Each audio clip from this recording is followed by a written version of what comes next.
conversation. Cool conversation. Cool conversation.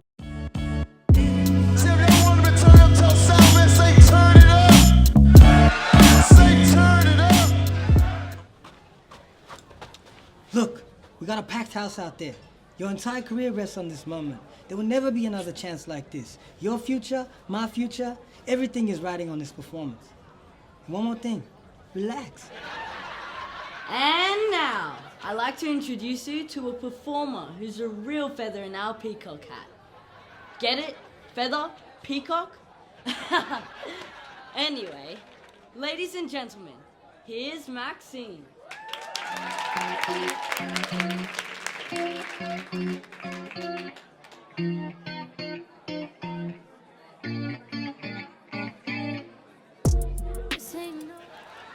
Damn, she must have stage fright. Rum, help me. Woo! Sorry, folks. Little technical difficulty.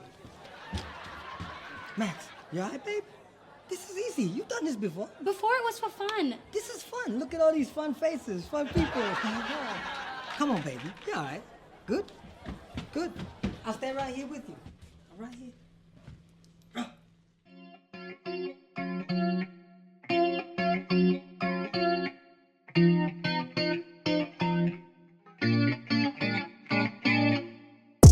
This ain't no average love. Why you go questioning us? Don't let this love turn destructive, babe. I've been wondering why. Boy, you know I don't lie. You should know for sure if I'm all yours. I won't let you down, no, I'll stay around. Give me the chance, you know you want me. If we give it a chance, I'll give you everything. Give me the chance, I need that one thing I need to be me. Give me the chance, you know you want me. If we give it a chance, I'll give you everything. Give me the chance, I need that one thing I need to be me. I cannot be controlled, no, no. Baby, I gotta let you know. Don't make a big deal over nothing. All the time of my life still got me wondering why. Boy, you know I don't lie. You should know for sure if I'm all yours. I won't let you down, no, I'll stay around. Give me the chance, you know you want me. If we give it a chance, I'll give you everything. Give me the chance, I need that one thing I need to be me. Give me the chance, you know you want me. If we give it a chance, I'll give you everything. Give me the chance, I need that one thing I need to be me. Need to be, I need to be. Need to be, need to be me. Need to be, I need to be. Give me the chance, you know you want me. If we give it a chance, I'll give you everything. Give me the chance, I need that one thing I need to be me. Give me the chance, you know you want me. If we give it a chance, I'll give you everything. Give me the chance, I need that one thing I need to be me.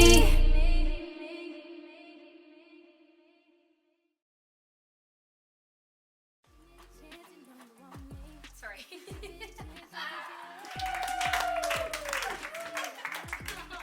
You pushed me out of my like, oh my god. And now, I'd like to introduce you into a performer. Wait, you're introducing me into it.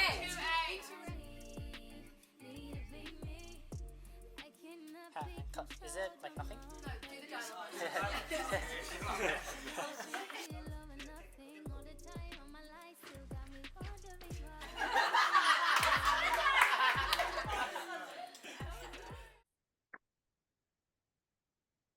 Good evening, ladies and gentlemen, and welcome to a new interview right here on Cool Conversations with Maxine Johns, right here on Miss Hennessy TV. You know I love to speak to only the coolest and the realest out there, and it really doesn't get cooler than this young lady. Now, apart from us sharing a really awesome name, right? I know how special. That's where the buck stops, right? But it's an amazing buck because Maxine is a very special name.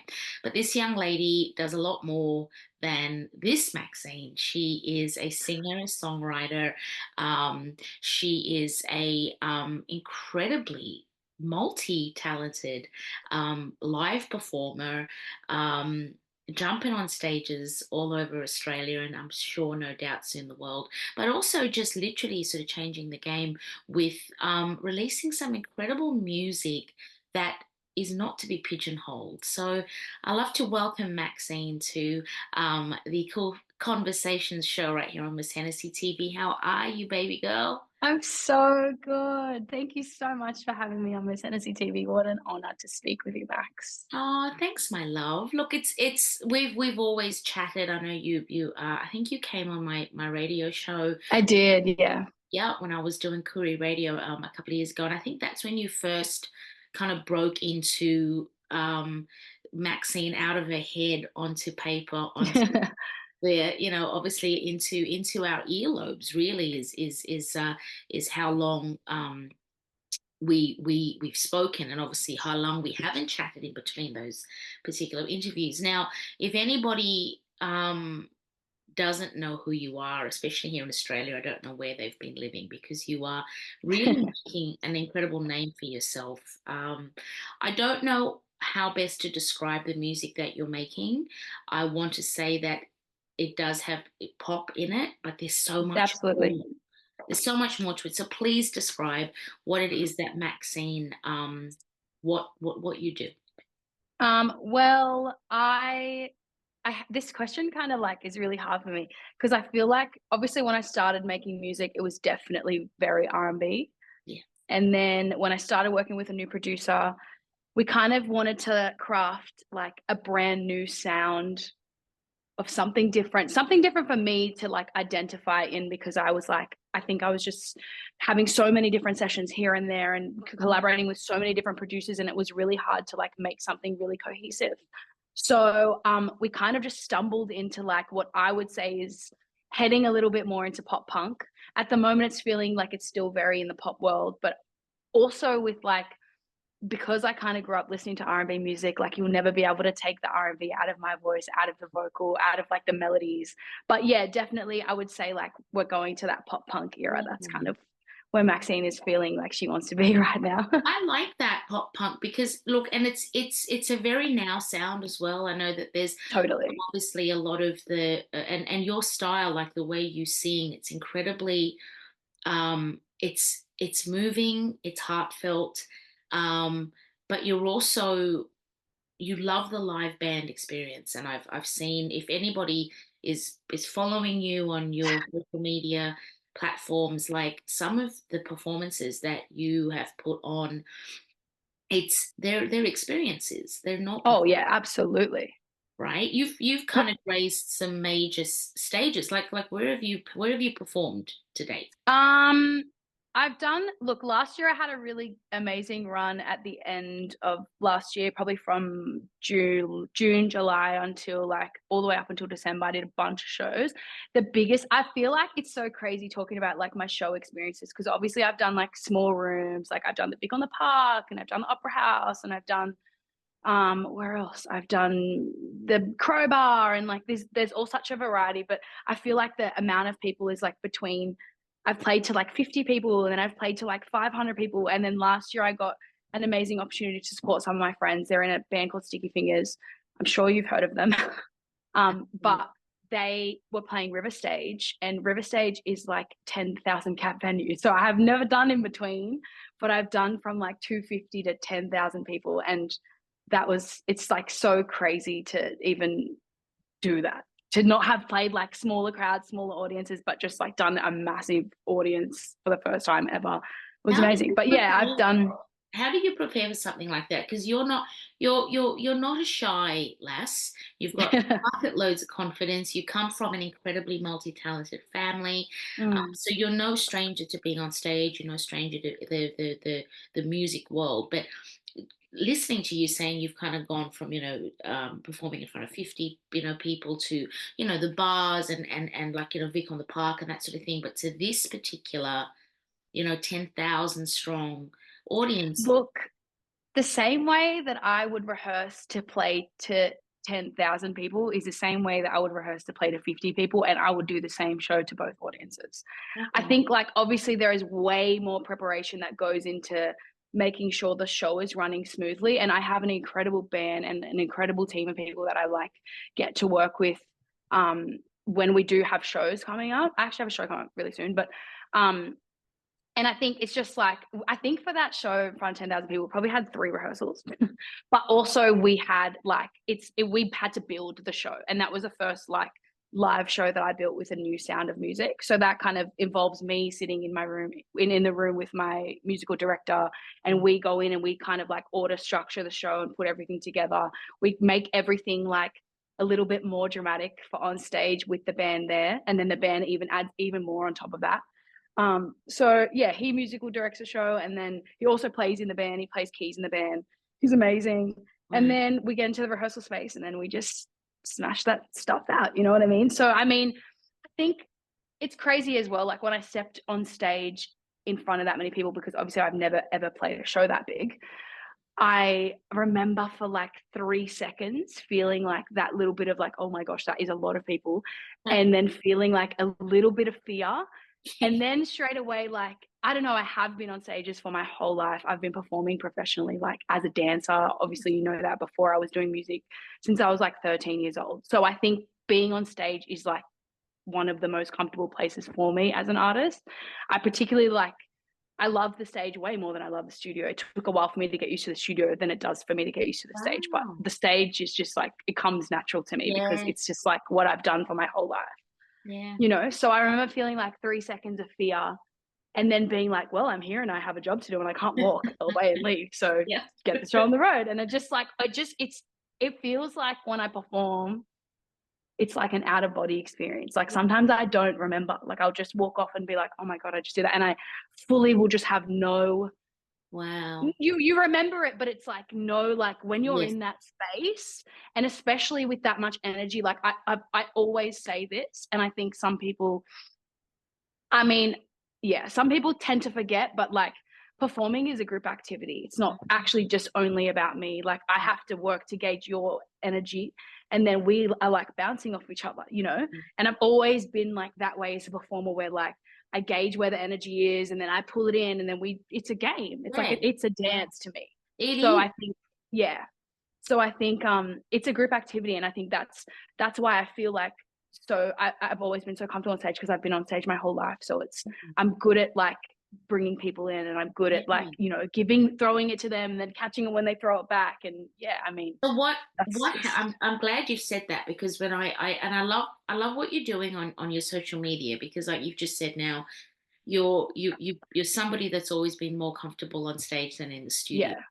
And I love the little insights that you give on your Instagram, where you're having a session, you know, like you're writing your song, but you're like, you know, communicating with your followers, and you're like, you know, something's not coming out, you know, like the writer's block, or you've got, you know, a couple of sort of reels with yourself and, you know, one of, whether it's your music director or somebody from your band, and it kind of producer probably.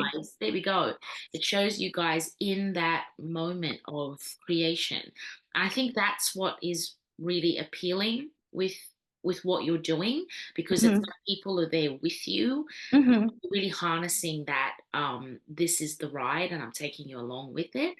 Totally. Right? The highs, the lows. Songwriting is such a, like, making music and being in the studio is such a vulnerable experience for me, because I think obviously over the last 2 years that I've been working on a new project for the last 2 years, and I guess all this new music is what we've been working on for the last 2 years. But it took a really long time for me to be really comfortable and really sure in that space. And because like everything that I write about, or all of the music is usually directly based on like what's happening in my life at the time. And so it is a very vulnerable experience. And like, I mean, all of my sessions as well, you'll see like I've put a lot of stuff up where like I'm deep in conversation with the person that I'm working with, because I have to go deep to be able to create. Like, honestly, if I don't go deep and we don't talk about it and I don't like understand, and it's also like a feeling, really, like I'm trying to emulate feelings in the music that I'm feeling when I'm going through it. And I think I feel like I'm doing a really good job of doing that. I feel today I actually got this message from this girl. She's an artist as well. and she sent me a message and she's like, I really love Crybaby. Like, I'm so obsessed with it. And like, I really feel your feelings in that song. And I think that's something that's so big to me, because when I'm writing the song, generally I'm sitting in the feeling, and I usually know that the music is like there when I'm like, oh, I can feel it. Like, it's a feeling in everything is a feeling in your body. You know, I'm like big on meditation. That's big in my family. I think we all kind of meditate and talk about that a lot, but like everything is a feeling in your body. And dance was a feeling in my body. And that's how I first learned music, through dancing. So I think because I dance and I can actually feel like my body moving, now that as a songwriter and as an artist and stepping into this new phase of my life, like I feel like I know my music is right when I can feel it in my body. No, and so that's a really intimate experience for me, to be with someone working in that space and going like, I'm going to let myself feel, whether it's a heavy feeling, whether it's a sad feeling, whatever that feeling is, particularly Crybaby. Like, that was a really vulnerable experience, because I was writing about my relationship that I was in at the time, with someone who knew my ex-partner and knows me. And so it's like, I have to be comfortable to go there with you and not feel like you're going to judge me, or you're going to, you know. No, absolutely. And that's the beauty of what it is that you're creating, because for someone like myself who knows you obviously but doesn't really know this side of you, it's been truly fascinating to watch how you interact with your followers, how much you share, what you share, when you share, and there's obviously a lot of authenticity, because it's who you are. And I think that's obviously more power to you, but that's why you've arrived at this particular point now, where I think you found the sound of Maxine. And it's been hard. I can imagine, because like you obviously said, you've grown up, you know, under the spotlight of R&B, again, musical family, all of that incredible stuff, but you've always been adamant to carve your own niche and to carve your own path, which I think is marvelous, you know. I think I couldn't really do that without like the confidence of seeing it successfully happen around me. Like, I'm so lucky to have that, like my family all working in art, and my brother doing music, and, you know, my sister-in-law choreographing, and like my nieces and nephews. I feel like there's so much art around me all the time that like it helped me to be like, oh, I can do it too. But yes, it did take, like, I wouldn't say a step away, but sort of like, I mean, kind of like a step away, so I could be like, wait, what do I want to do that's authentic to me? Like, it took a bit of like, I need to just like be on my own in my tunnel with the people that I'm working with, and just like figure that out. And then we like, I'm so lucky as well to have like so many the creatives around me, that like the first person I run to when I need help is like in my family. But then there's moments where I'm like, wait, I need to step away from you so I can figure out what I'm doing, because I also like, I want to be influenced by like my feeling. I want to be influenced by, you know. But you know, that is the beautiful thing, and it's very noticeable, because you are on your own path and you have created this incredible sound that is just you. You know, and even though and which I think is great, you know, you'll pop up on stage with your brother, you know, shout out to I can't wait to do that. We've actually been chatting about that lately. That's amazing. Like, I've seen a couple of little things where I think this past weekend you guys kind of did a little sort of song together. I think it was at the Caterpillar Club or something like that. Oh yeah, we sing all the time together. Like that we do right? all the time. We haven't. I was talking to my brother about the fact that we haven't like made music together, and we're kind of like, I think, you know, you know, if there's anyone actually out of everyone that gets it, it's him. Like, he's like, you have to go away so you can figure it out. Otherwise, like, I can't teach you that. I can't find you. You have to find you. If there's anyone that really gets that, it's him. And he fully, like, and we talk about how I'm like far out, like coming back, not coming back, but like being in this place now where I'm like, oh, here I am. He's Yeah. like, see, you needed to like disconnect so you can just Yeah. like figure out what you want to do and build that by yourself. And now that Absolutely. I'm here and now that we're here and we're back together, like I think finally I feel like we're kind of talking about like we need to make music together. Like, why are we not doing that yet? Yeah. No, but you know what? I totally get it, because if there is anybody who's known how to navigate this independent artist path, it's definitely been your brother. You know, Absolutely. but people know Mike Champion is, synonymous with being one of the hardest working independent, R&B artists of our particular era here in Australia. So, you've got that lineage, but I think what's incredible is you're a force to be reckoned with in your own, and I think that's so important to get that out the gate immediately, right? Because there's a lot of sibling, famous siblings that sing and act and do these things together, and sometimes you do fall into the comparison trap, but I don't think there's anything that can compare, because Yeah, there we're really so isn't. incredibly different, We so are, we really incredibly are. talented, and but yet there's this complementary aspect Oh, to. totally. Actually, every time we sing together, I'm like, our voices sound so good together. Like we Well, sound really good together. This makes sense. definitely one to kind of put there and maybe sort of workshop. But for Yeah. now, pop punk. So what or who would you say has been one of your strongest influences under that genre, if any? Singer, group, who would you say? Look, it's crazy because like when I started working on the new project, like the first song I actually made, so I started working with this producer who is so incredibly talented. His name is Danny Duke, Hmm. and he is the executive producer of my project. And we like had a chat in a meeting, and he was like, let's make a project together. And I was like, yeah, let's do that. Like, that's a really cool idea. And I feel like it came at the time where I was like hanging to like have a partner in music, and I was hanging to have someone to just like help me to make it make sense. Yeah. But like organically and naturally, just for myself, and also just to help me to be like, to push me more. Like Dan really pushes me, and he really pushed me when we started working together. And when we had our first session, we actually made the last, not the one that just came out, but the single before that I released at the beginning of the year called Brace for Impact. Yes. That was the first song we ever made together. Wow. And it's crazy because it just like happened. And then we went on and made a whole bunch of other stuff that probably is never going to get heard, but like is amazing. Yeah. But it wasn't like that sound. We just like we made that sound straight out of the bat. And I remember playing that for so many people and everyone being like, this is really good. Like, and I was like, yeah, this is the first song we made together. And I think just like when we kind of started making, when we started doing that, and then we started like we were like, let's do that again. Like, when you kind of like, let's repeat because this is working. Then we kind of just stumbled into pop punk. Like, I never really thought I would make pop music because like, honestly, it's really hard to make good pop music. Really? Because pop music, yeah. Pop Why? music is just like so simple and so catchy and like not that hard.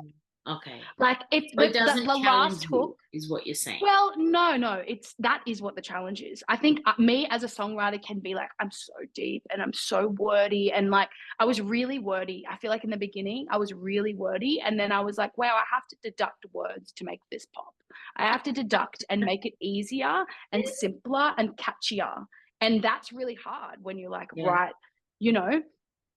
the type of things that I was like listening to back then that I think like inspired the R&B version of me was like that Summer Walker vibe and the Scissor vibe, and like those songs are so wordy and so there's the melodies are going everywhere and it's like so much of a dance. But pop is just like, it's way more simple. Like the hook of Cry Baby's like, I cry when I'm awake, crying in my sleep, I'm down on my knees, but I'll never leave you. That's really simple. But it took me like 5 times. It's catchy, So but it's catchy. like it's not like doing too much. Do you think every song, because I'm looking at your discography right now, right? On Spotify, because I've like got you saved there in one of my playlists. Thank God. So I have to say, like, Need to Be Me, I love that song, right? That's a 2020 release. Say Something, so dope, right? And that's the one where you came out with the snake. With the snakes. I remembered we had words on some boat party we were at, and I said, we got to talk about the snakes, girl. You're like, Max, I just have to stretch myself. I said, as long as you're stretching away from the snake, I'm good with that. I want to talk about that though, because some of you, like even your concepts around your music videos and just your images are just just fantastic, Max, seriously. Thank you. Who I Am, 2021, that was amazing too. I remember Yeah. the campaign. And then obviously Brace for Impact, and then we've Better Off Dead, Brace for Impact, and then Cry Baby. So even looking at the titling of some of the songs, I can see the changes happening. Yeah. Right? Need to Be Me, I absolutely love that song. And Say Something, I thought Say Something was really kind of dark, sort of gritty. Yeah. Which song would you say did you start to tweak a little bit and go changing from the R&B and moving towards? As soon as, well, I didn't release for a while. Like after, I think the last release I had was probably Who I Am. Okay. And Who I Am then was 2021, and then Better Off Dead was 2023. yeah. And then when we decided, we were like, it wasn't even, it just kind of happened. And then that's when like I made Better Off Dead, and then I made Brace, and then I made Cry Baby. I don't think it was at all in that order that I made those songs. But when I started to work with Dan is when I was like, I'm just going to shift the focus away from doing that and into like doing something. Because you know what else I was realizing is that, like, I don't know, I mean, you've talked about what my stage performances, and obviously I've been on stage my whole life, but like I have so much energy in my body. And I was honestly feeling and finding that like when I was performing, I was like, I can't release enough. Like, I'm just like, Say Something is a beautiful song, but it's just like, it wants me to do this. And I don't want to do that. I want to like shake my head, and I want to jump around, and I want to like just be like a rock star. Like that's where like there's so much energy that I need to expel when I'm on stage that I was like, my body wants to move more, and I want to like give myself that, but I'm not letting myself go there creatively with music because I'm just like sticking to what I think I know, which is like, I just wanted you to say, like, it's easy to be sexy, but like, I feel like I'm sexy now that I'm like powerful and strong and standing stronger, like with more certainty. You make how you perform now, right? I don't know many people that can do that, and I'm sure maybe because I'm not in that world, and I'm sure if I followed artists like that, then I'd be able to see, okay, that's how they are. But you command attention when you're on stage, like off the rip, you command the attention. Thank you. You do have that energy coursing through your body, and like you've said, it is a dance between yourself and the audience, so they can feel that. And I think if you didn't push yourself to explore this side of you that you're doing now, that energy would probably have maybe come out negatively had you not expelled it in this manner, right? If you I think it was R&B world, you know? Yeah, I think it was more that just like I was feeling unfulfilled. Like I was feeling like I'm not, like I felt, because I'm a dancer, I felt like I was disconnected from myself. Okay. And like, because I've danced for my whole life, that's like what I knew. That's how I like learned music, through dance. So like now that I was doing something that wasn't like letting me like really just like use my body, I was like, I'm disconnected. Like I feel disjointed because now I've gone from being like, and that transition for me was pretty hard, going from being like, I'm a dancer to like, I want to make music. Yeah. Like that transition for me was really hard, and I didn't fully like make sense of it. And only now it feels right doing this new stuff with this new energy, because I'm like, wait, I can't just, what I think I did at the beginning was like, I'm a singer now, and I just went like that to dancing. And that didn't make sense either, because it's like, these are all of my skills, and I have to figure out a way to put them all together. And to like, you know, make them all make sense together. And it's not, now that I like, when I say dance, like I'm not doing dance routines. I'm not that type of artist who's going to be like, I mean, maybe one day I will, and eventually I will because I can.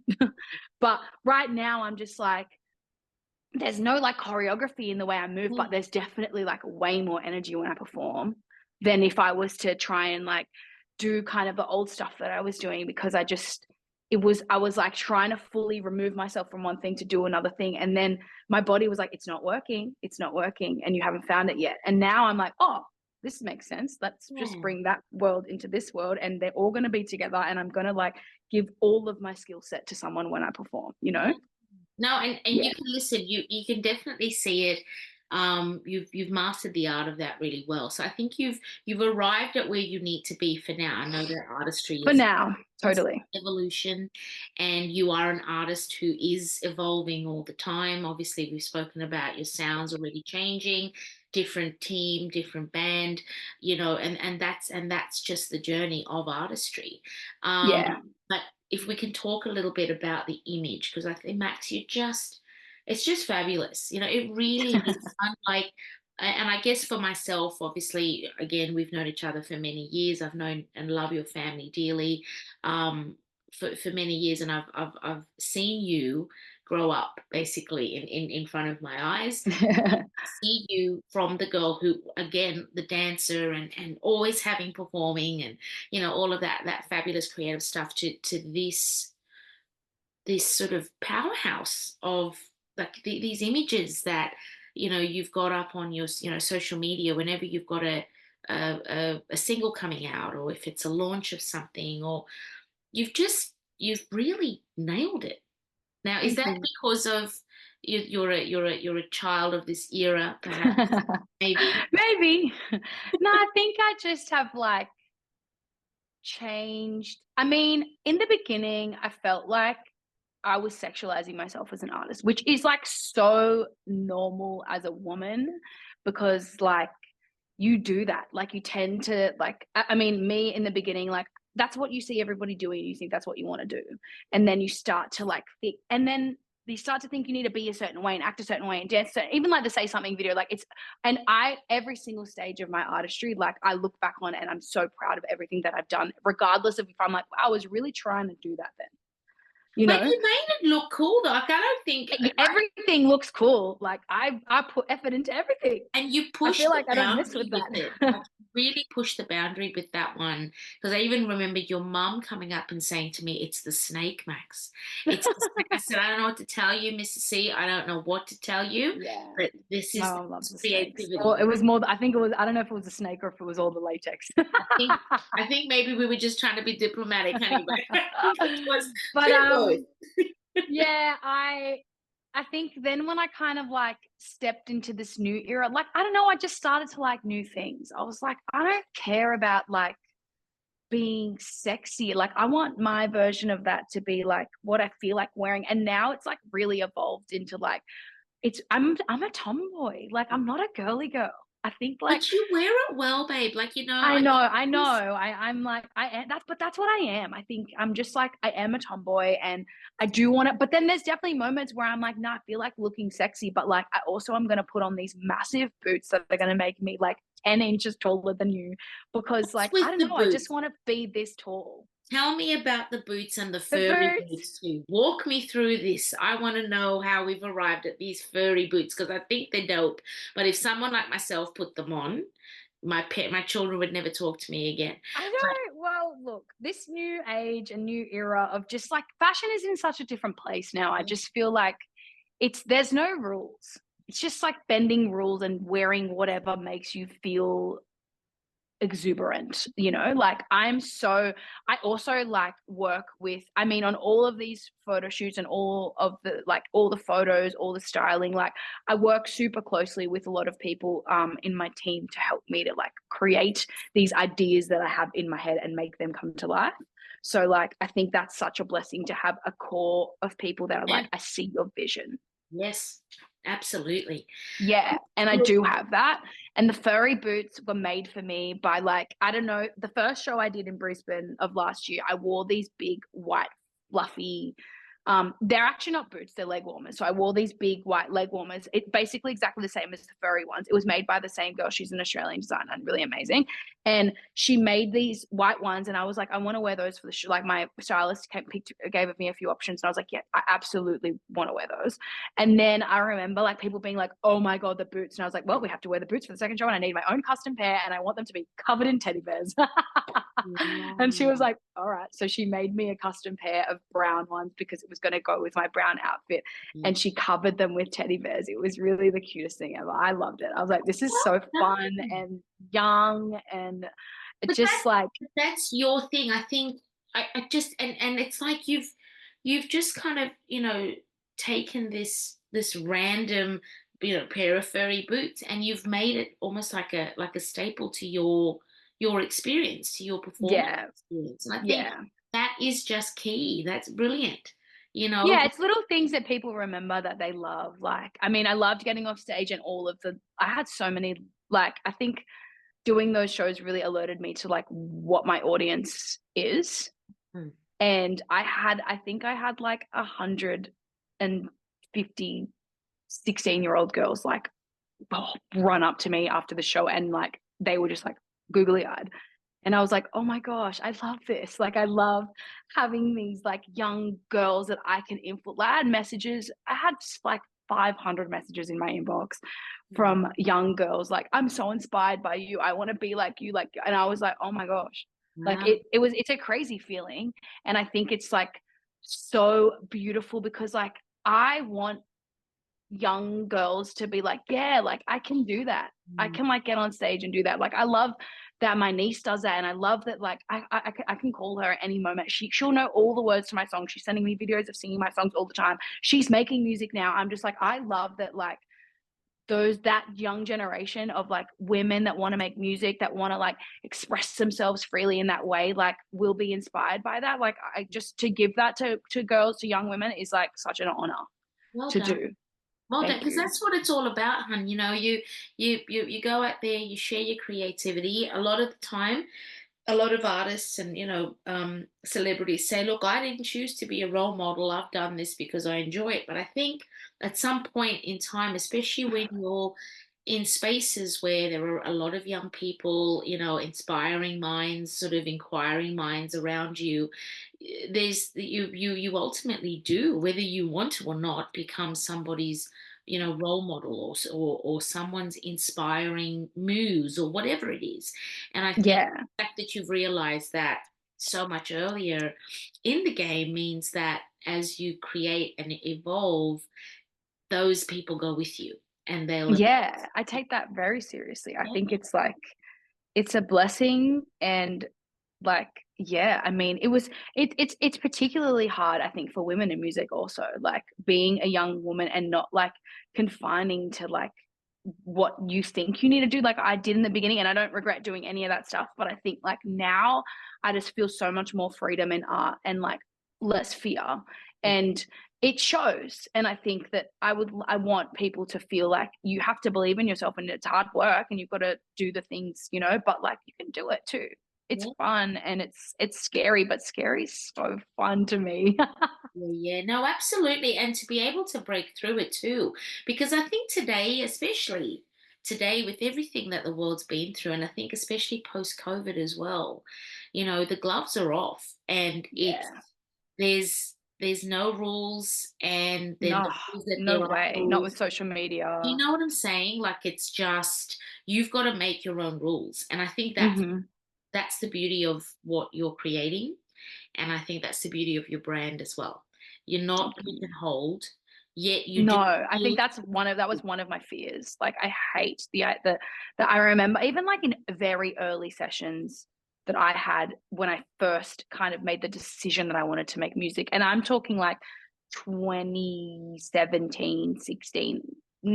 17, 16. Like, I remember saying all the time, like, I don't want to be pigeonholed. I don't want to be like put in a box. And I don't want people to be like, you're that R&B artist. Like, I never wanted that. I never, like, because sometimes I would go to the studio and I'd be like, let's make a rock song today. And like, let's make a ballad. And then I never want to be pigeonholed. I think like genreless music is like, I want to be in the genreless vibe. Even though I say pop punk, it's still like, I definitely have ballads up my sleeve. I definitely have like some songs that sound more R&B. I definitely have some songs that are way more rock. Like we have those pop songs. There's like a whole, nowadays you have to be able to be versatile enough to approach every single thing. I'm not saying I'm going to do a country song, but maybe one day I will. But like with the confidence to approach anything. Yeah, absolutely. Yeah. All right, so we've got a lot of singles. Um, what's the sort of future looking like for an album? Like, I know that singles, when people do singles, it's like EPs, and like the thought of an album, I mean, that's a massive breadth of work, but you've put Well, the work there, I'm sure. So any yeah. idea on an album? Look, I think that, to be honest, what I am doing, what the music that I have been working on at the moment and that I've started releasing, initially it was going to be an album, but we're not really, I mean, I don't particularly feel like, as an emerging artist, I would still say emerging artist, it's a good business idea. And I mean, music is still a business at the end of the day. Yeah. Right now for me to push an album, but I think that it is going to be a part one and part two of a body of work of an EP. It's like EP1 and EP2. So the intention of it was to be a double EP. But it's just coming out slowly, I guess. I think like now I'm in the stage where the double EP is done. So I am like working on the next lot of music, which probably won't be heard for another year or 2 years, because that's kind of how the game goes a little bit. And maybe that'll be an album. But I think like it was nice to start creating this work with the intention of it being like, let's create a body of work. And now I'm at the point again where I'm like, yeah, I'm kind of ready to create the next body of work, which is actually going to be the third body of work, which is probably, maybe that will be the album. I don't know. I don't like to like Yeah, overthink, again, overdo too it's much. just you have the thoughts, you put it out there into the ether, and then whatever comes.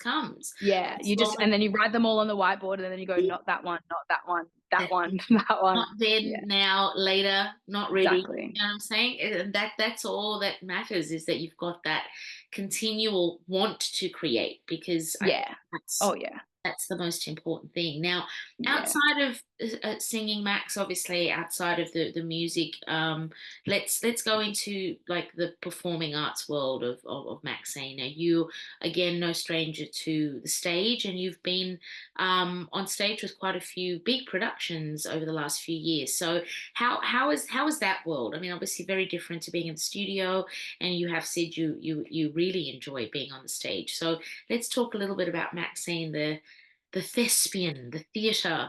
The theater, girlie. Yeah, that was such a fun period of my life. I mean, I've done so many things, Max. Like, I think it's crazy when I actually think about it. And to be honest, I probably don't think about it enough and like go, yes, go off. But I did musical theater for a little bit, and that was so much fun. Like, I think being a dancer, and then I've done a little bit of acting and doing all of my skills in one place, like dancing, singing, acting, and doing theater. Like, I didn't really think that I would love it as much as I did when I did that first show. And the first show I did was Madiba. And also, like, it was about South Africa, which I'm South African Australian. And like I think when I did Madiba, I probably cried every single night on stage when I sang the national anthem. Yeah. Like, maybe there was 2 nights out of, I don't know how many shows we did, a lot. But like, you know, we were doing 8 shows a week, and I think I was crying like at least 6 of those shows every week. We'd sing the national anthem and I would cry, and I It was didn't amazing realize show. It was great. You did such it was so good. an It amazing was so show. fun to do that, I think. And I never thought I would like it as much as I did, which is crazy. Let me tell you a story about doing Madiba. So I went to the audition, and I didn't think I would get the job. And I think I did it with my sister-in-law, and I think she called me like, and she was like, come on, let's just go to this audition. And I was like, all right, whatever. So I go to the audition, and I'm not really thinking much of it. I'm putting in the effort, but I'm not thinking much of it. And then we kind of like get through all the rounds, and then I get the job, and I'm like, oh my gosh, I'm doing this theater show. Like, I'm going to do it. We go into the rehearsal room, and now rehearsal spaces for theater, like doing rehearsals for theater, are so crazy because you're working 6 days a week from like usually 10 to 6 or 9 to 6 for 6 days a week for like a month prepping the show.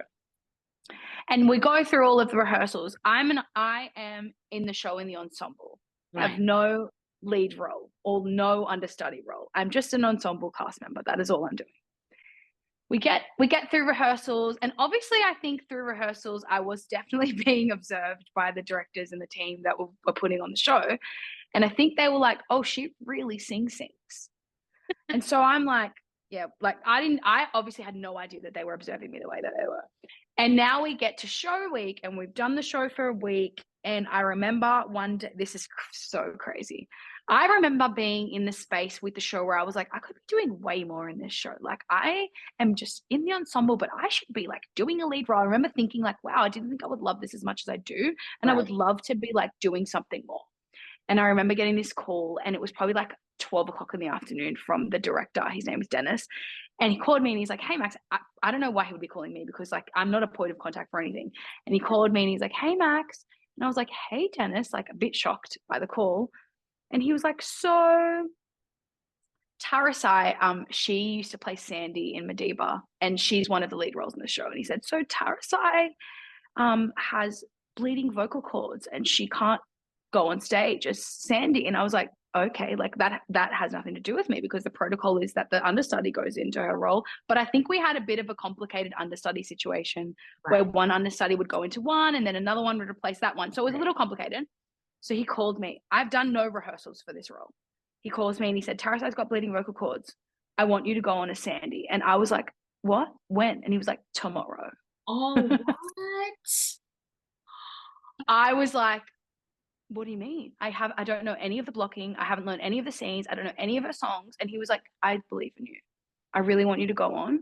Can you get the book, get the script, go into the room and start rehearsing? And I was like, and it was crazy because I was like, I feel like I prayed for this. Like I prayed for getting a bigger role, but now I only have 24 hours to learn this whole role. And she had 4 weeks.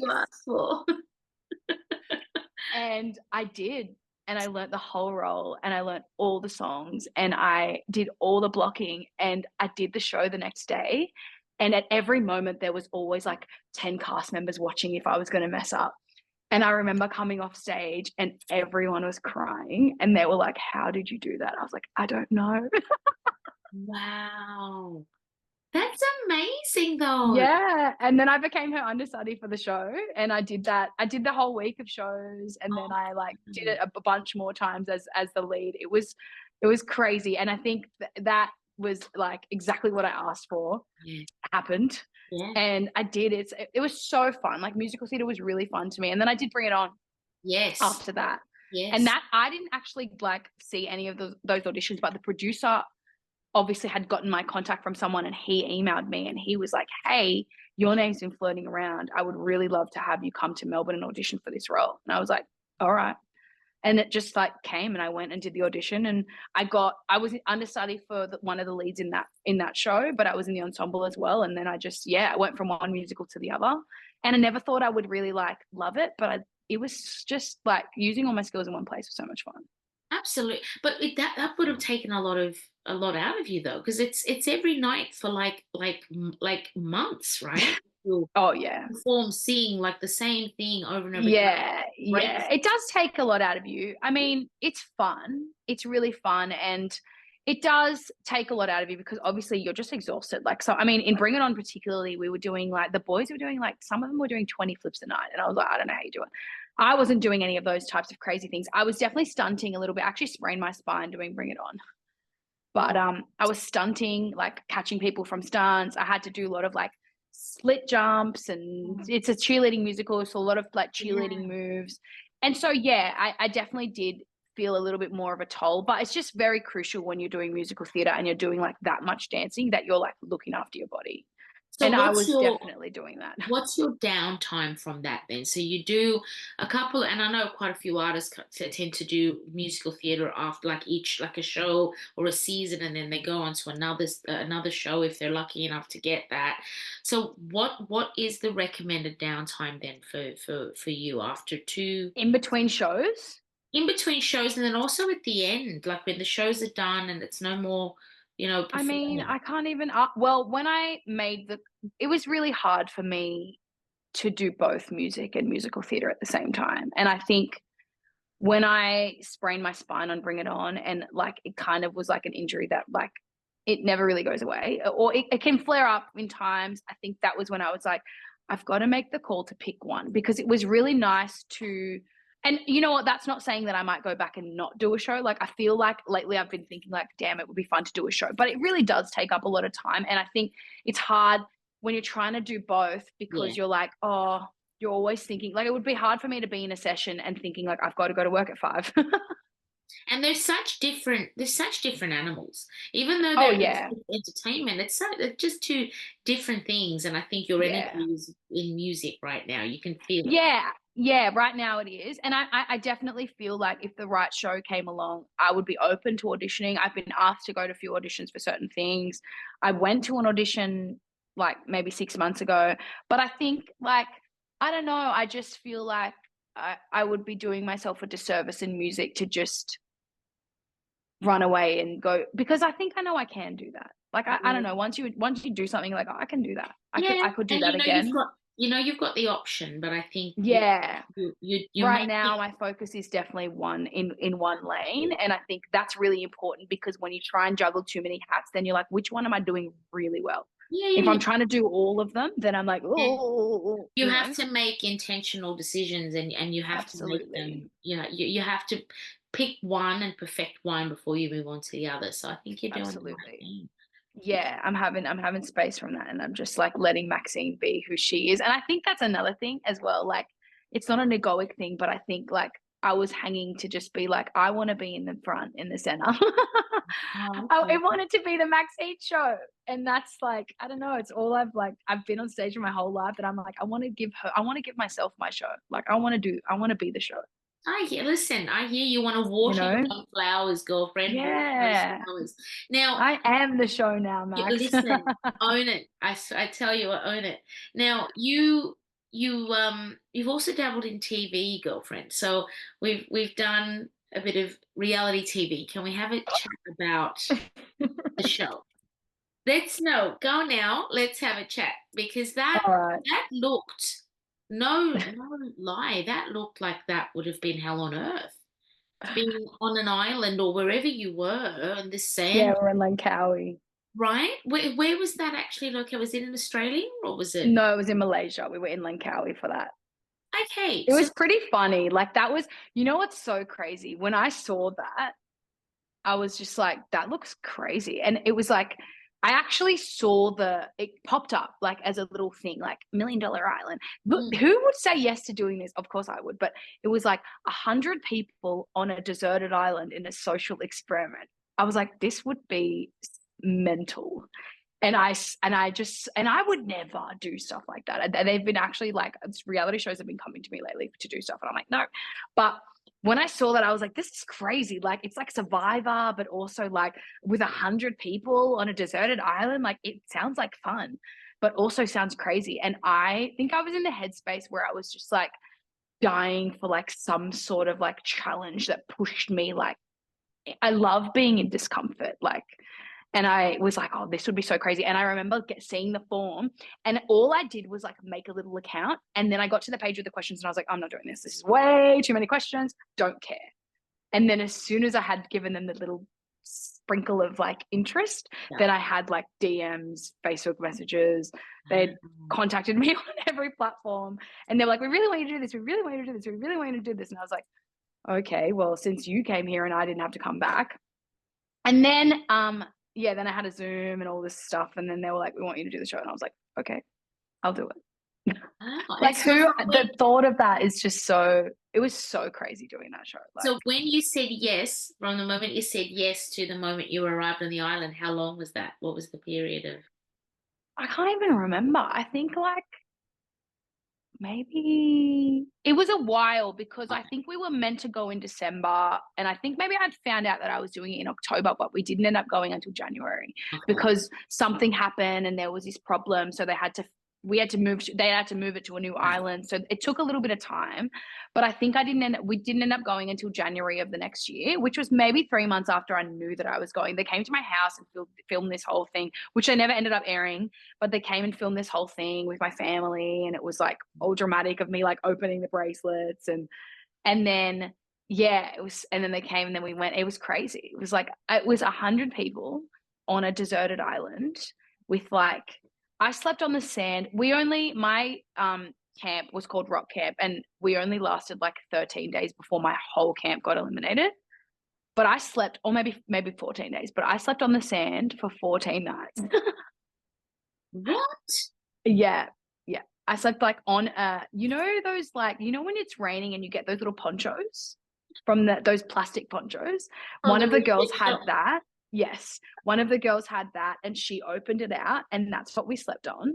And I would sleep with like a full like head. My head was fully covered, so only my eyes were out because there was like all sorts of creepy crawlies. There was like scorpions and all sorts of things, and it was No. muggy, so like no one's scars and cuts were healing. So I couldn't like I was really cautious of like getting a cut. If I got bitten by something, then they'd send me home because things weren't healing because it was muddy and they needed us to like go all the way back to get proper be seen by a doctor. So I was being super cautious, but I had like when they what's that thing from Survivor where they wear those like things that they always put on their head, and I just had it was like a full scarf and it would only let my eyes out and it Yes, was like tight to my face, like a and then balaclava almost, yeah, but like you feel it. exactly like a belly, and then a jacket and like socks on my feet. I slept with my shoes on, my pants, like 3 layers of pants, What? and I was like fully covered on the So it was a on the sand. full-on island with no amenities, Oh and no, we had a they drop toilet. We had a drop toilet. and But what I would never went to the drop toilet at night time. I would just pee on the sand if I needed to go. keep that drop toilet to yourself? I don't want to go and get involved in that. No, What? So that would snakes, have all been sorts of things. crazy for your psyche too, because then it's like strangers, like it's people that you've got your team, but then it's like at night, and man, I that's think I'm just so like social that I feel like I can thrive in social environments that like I never felt like that part of it didn't really scare me. I think it was more what did scare me about that? Like I think it was hard to have to keep up with so many social and it's so much social energy. Um but I'm like that all really comes natural to me. So it wasn't like scary. I think the stand wasn't scary. I don't know. To be honest, like I could have stayed way longer. I okay. didn't really feel that challenge doing it. Yeah. It was hard with like lots of cameras in your face all the time. And I remember like one day, as soon as I see a little bit of emotion, they'll just like be there. And I remember one day I was having having my own meltdown on the show, like my little like moment where I was crying and I ran away from the cameras and I ran down the beach, and then they followed me down the beach, like sprinting after me with the camera in my face. And I was like, oh my gosh, like you could never get away from them just being right there when you're like having emotions. Yeah, it's very interesting doing reality TV. It was so fun though. Do you like it though? Do you think you might entertain another one, or is it just something I've been there, done that, don't want to get involved? I would entertain a reality show if it was like a cool show. Like I've been approached a lot by like all the love shows. You've got the energy, honey. I can see you doing it. I can see you doing All the love shows have come to me, and I'm like, I'm not doing a love show because love is a very deep thing for me, and it's not it. going to come Okay. from reality TV. But I would do it if it was like Survivor. Yeah. Yeah, or like Or the like Amazing those Race ones. or something like that. The Amazing Race looks really fun. That would be fun. Yeah. But I feel like I'm not good at all these puzzles and stuff. But that would be fun. Like with someone that's good at that, yeah, I could do that. I'm fast. But Who would you yeah. choose in your family to do that with? I'd probably choose my brother or my sister-in-law. Yeah. Yeah.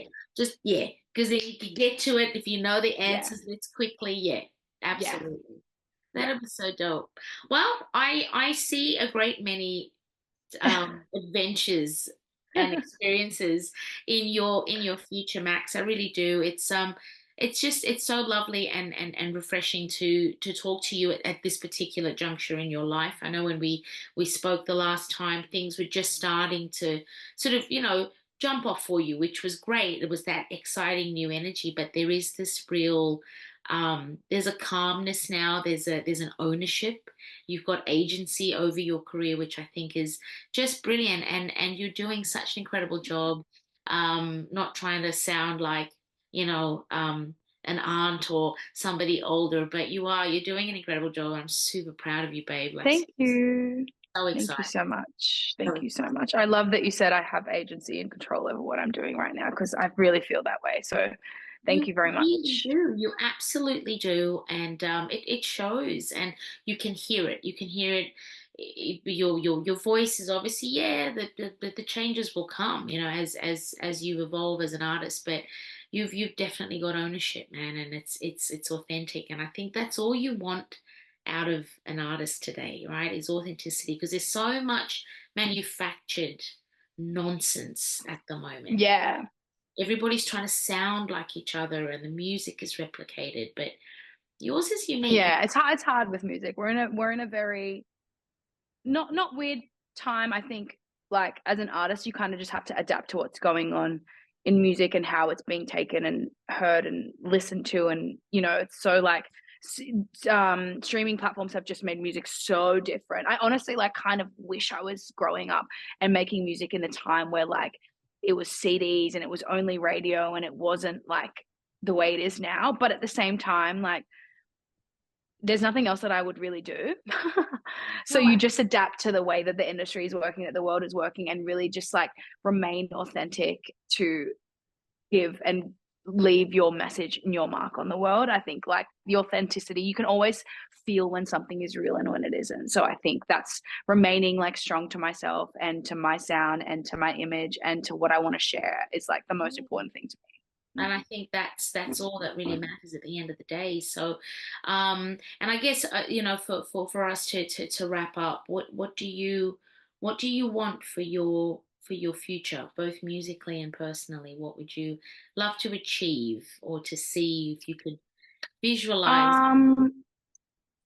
There's so many things. I think most importantly, like, I never want to stop growing, and I never want to stop learning, and I never want to stop challenging myself to just like empower myself and empower the younger generations around me to also like chase their dreams and believe in themselves. Like, I think it's really, I don't feel like I was like taught the entrepreneurial skills that I'm using now.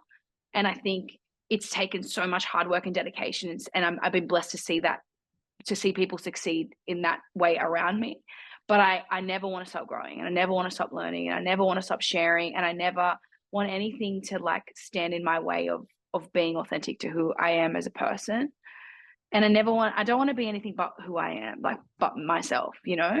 And I think, yeah, that's it. Like, whatever comes with that, I'm prepared for, and I will take on head on, you know, and I'm headstrong. So I think like whatever it is that the universe and God puts in my pathway, I'm ready to, it is exactly what's meant for me. But as long as I am like continuously growing, and not just myself, but like continuously growing and lifting up the people around me that are also pushing me to grow and that are also pushing themselves to grow, that's all I want. Like, yeah, that's awesome. That makes me successful, to just be like empowered by that, and to empower people, and to be the light. Like, I don't want anything but to never stop growing, you know? Well, it's important to challenge myself. Yeah. No, I know, but I think you're walking the walk, sweetheart. So you're already on the path. So it's just about, you know. And that obviously comes with playing very big stages. Obviously, like, I want to play big stages. I want to play big rooms. I want to like entertain the masses. Like, I can't wait. Not that I can't wait till I do that. I can't wait till I'm at that point where that's what we're doing. But in all of that, from this journey to getting to that point where I'm playing to audiences of 5,000, 10,000 people that are there to see me, like, I want to remain who I am, and I don't want to lose. I never want to lose myself in that. And I'm so lucky to have like a community of people around me that constantly push me to like keep my head on the ground, and, you know, keep my feet on the ground and planted on the ground, so that I'm like, I remain who I am.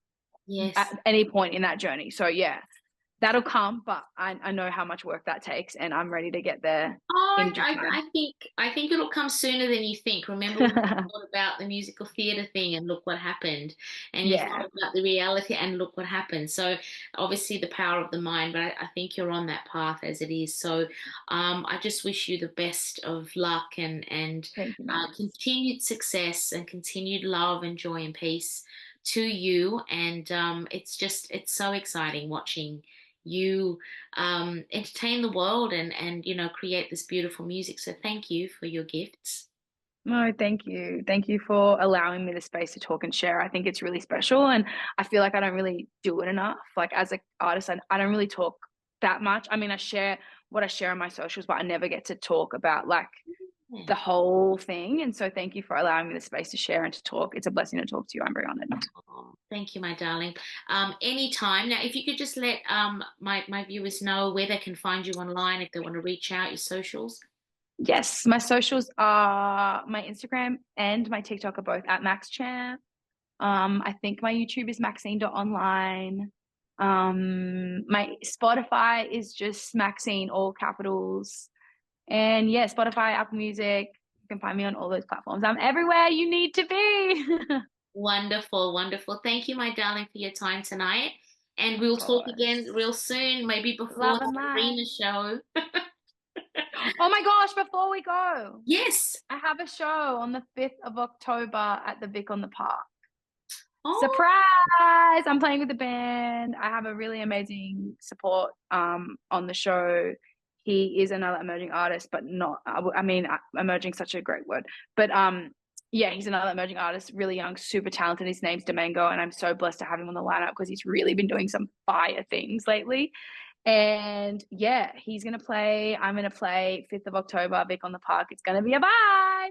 Wonderful. Well, we'll definitely get those details out there and people go down and see this incredible artist do what she does best. So I'll have to go out maybe for a little pre-birthday because my birthday's the day after that. So oh my gosh, good timing. Situations, you never know. Yeah. But good luck with it, my love, and just continue to shine, honey. You're doing it well. Max. Love and light. Bye, my darling. Bye.